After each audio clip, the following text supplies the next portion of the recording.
Hey fellow musicians and audio engineers, VANE here. In my previous video I talked about one of the most important things that you can do when releasing new music. And that is setting up a release show. Recently I went to the release of Hibakusha's new full length called Prophet of Numbers.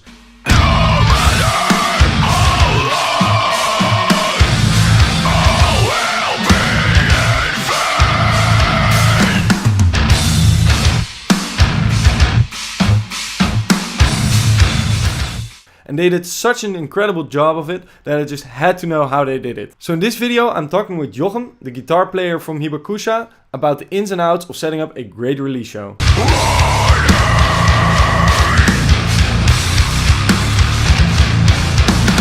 Alright, so how's it going, man? Yeah, it's going great. Cool. Awesome. Are you? Yeah, doing fine.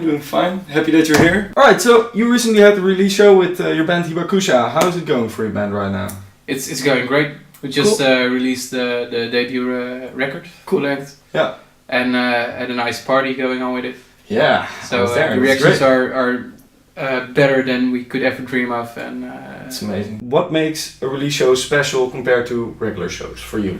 For us, it was the first real headline show that we did. We had a few headline gigs in youth centers, and it was a lot of fun as well. But it's a bit more low profile. This was our first high profile headline show that we did. For a first headline gig, it was like the great. The good choice too. Yeah, exactly. And how did people react to it? I mean, did you get a lot of positive people that were like, yeah, release show, let's go? Yeah. People were, especially family and friends, of course, really excited to go, and also people we didn't know were excited to come. So alright, you can expect that a lot of friends, family, acquaintances all show up. I mean, it's your release show after all, but did you notice that a lot of people that maybe you haven't seen before at shows turn up, like because the buzz was there? For me, there were a lot of faces that I haven't seen in a while, or didn't see at shows before. Yeah. And a lot of people really rocking out to it. Yeah, I didn't know it. Like people were really there for the music, and that's insane. It's one of the best feelings I have ever felt. It's so great to see that. Yeah. You already had like pre-order set up for your CDs, but did you notice that people actually a lot of people bought your CDs at the show, or was it just people collecting their pre-ordered CD? We had quite a few pre-orders, and we shipped the pre-orders a few days before the CD actually came out. But at the release show itself, quite a few people bought the CD as and well. The shirts. And cool. Alright, so how did the release show affect your online and offline presence? I think we chose to do the release show 1 month after we did the release of the album, mostly to let it breathe for a while. So you have the actual release, and then people get a chance to listen to it, and then you have the party, so people are a bit more familiar with the material. And because we did that, we noticed that we had the buzz from the actual release. And then that went on like it should. Yeah. And then we had another buzz because we gave it a month. Yeah. Oh, that's actually really smart. Yeah. Cool. We see a lot that the bands have like their album release and then the party the same day. Yeah, which is a great thing as well. But because we did it this way, we had that buzz twice. Yeah, that's actually pretty great. Cool. I talked in a previous video about spreading out your releases, like making smaller releases so you can have consistent buzz.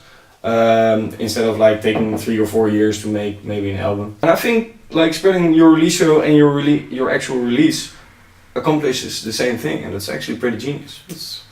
Basically it's all clear to us what the perks are of having a good release show.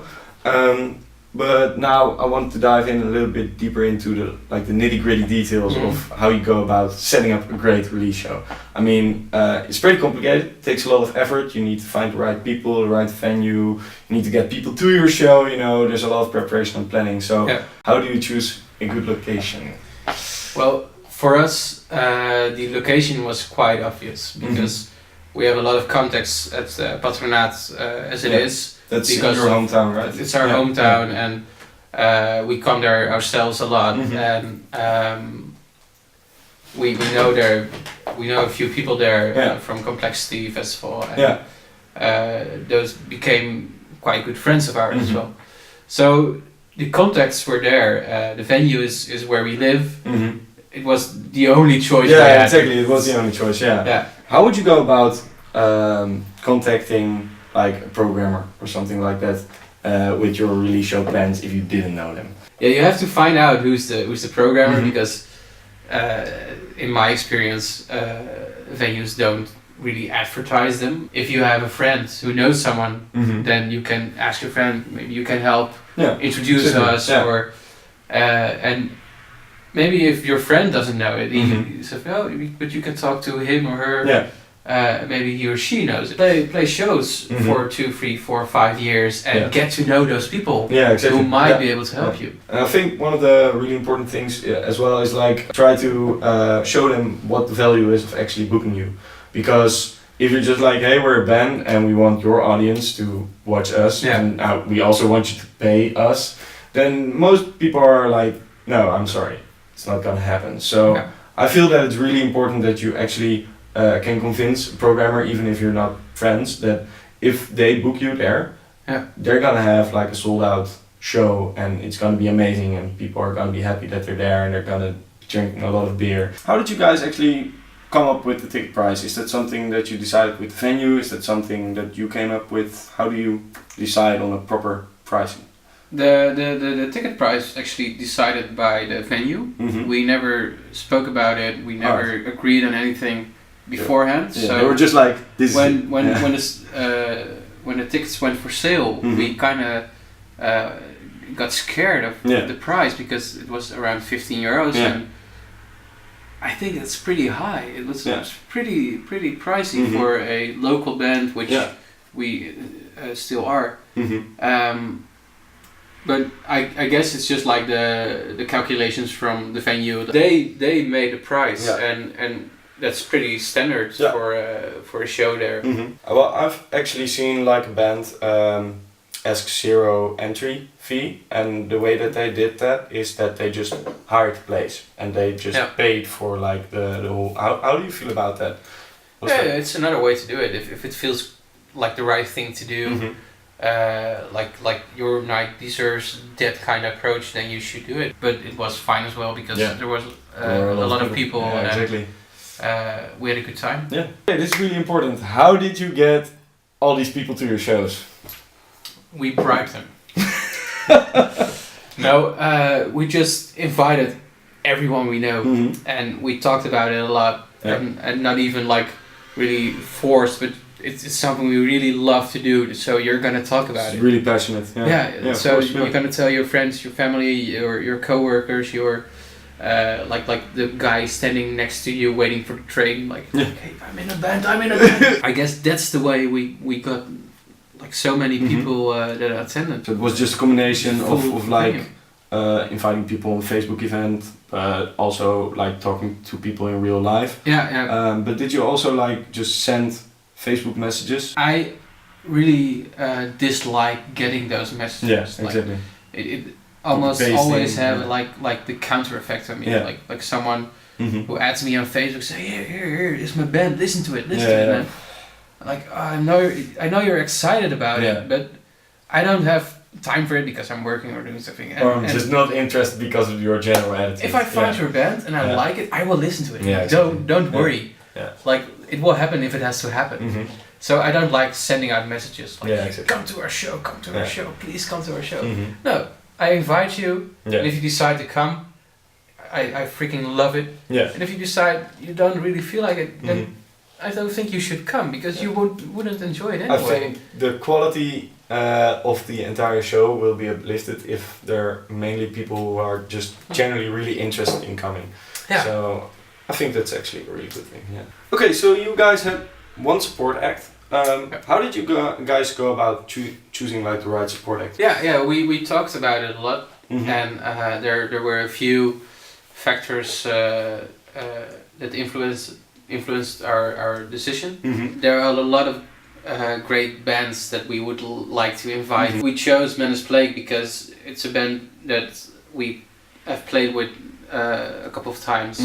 They're really good friends of ours. They're really nice people. Really good music.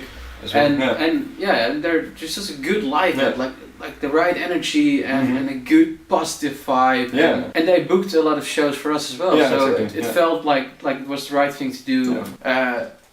So people didn't see the connection, and I was like, yeah, dude, just come. Just come. See the bands. Yeah. Then you know why I picked exactly. them, because it's just a great band to see live. Yeah. How do you go about making the set list? We talked about it a lot. Mm-hmm. We make almost every decision like full As a group. democratic. Yeah. We tried a lot of things. Mhm. We tried playing it like from front to back. We changed it up for a bit because we felt like the vibe we chose on the album, like the structure is different from the structure we need live. Yeah, like, exactly. Yeah. And we chose to play every song Mhm. because we had an hour and a half, and the album is 55 minutes. Yeah, exactly. So we wanted to give them as much Exactly. as possible. Much value for their money. Where we usually, when we play regular shows for people that might know us but probably won't, You want to keep them you want to keep it a bit shorter. Yeah. If you had to do it all over again for the same CD, what would you have done differently? If I had to do it all over again Mm-hmm. and I could not change a bit, I probably would want to book a night which did not have another program after it, because we had to clear the stage by 10:30 because the other early program was starting 11. I would have loved to spend more time talking to people afterwards, because it was just, it's so great to share your feelings with everyone, because you're so excited, you're so happy, you're so tired, you're so in love with everything that happens, because it's one of the greatest things I personally do in life, and I know it's the same for the other guys. So I wanted to share everything with everyone, and I couldn't because I had to get back to work. Bonus question: If you could give just one single piece of advice for anyone who's trying to set up like a great release show, what is it? Have fun. Have fun. It's the most important thing, because if you don't have fun doing it, then it's not worth anything. Yeah, exactly. And it doesn't matter if it's big or small, or it's a CD or an EP, or it's like your first or your 10th. Have fun doing it, and don't let factors that aren't that important affect your decision in it, and make you do something that you don't feel comfortable with. Amen, man. It's the most important thing in anything. It's all about having fun, I guess. I mean, I'm 26. I don't know shit, but it is. It's the most important. It is, yeah. Oh man, it has been very inspiring. Thank you for your wise words. Thank you for helping all the fellow musicians out here. Happy to be here. Really happy, and thank you very much for coming. You're welcome. If you guys haven't checked them out, please go do so. Is there anything you'd like to say to the world? Bye. So that concludes my interview with Jochem from Hibakusha. I found it incredibly insightful. I hope you guys did as well. If so, please like, subscribe, and if you've got any questions for me or for Jochem or for Hibakusha, leave it in the comment section below. If you haven't checked out Hibakusha's work yet, check the links below. Go do that right now. And I'll see you guys next time. Bye bye.